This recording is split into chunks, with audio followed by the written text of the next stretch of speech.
香港每日樓市點評2026年3月24日，今年第一季新盤銷售有力達至6000伙的近10年高位。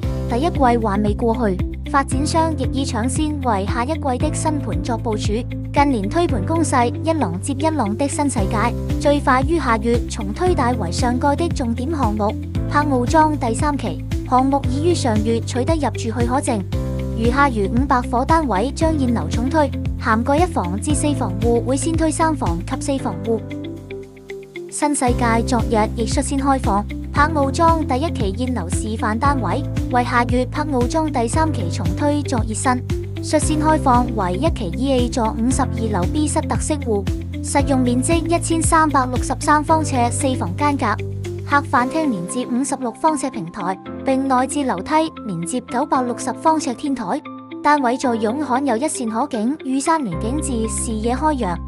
寬闊客廳及飯廳連接特大平台，將山景及可景引進室內。室內裝修豪華單位會以招標形式率先推出，預料造價可挑戰新界區分層單位新高。去年同類單位尺價高達38,773元以上。香港地產最新訊息由世紀21香港C21HK提供。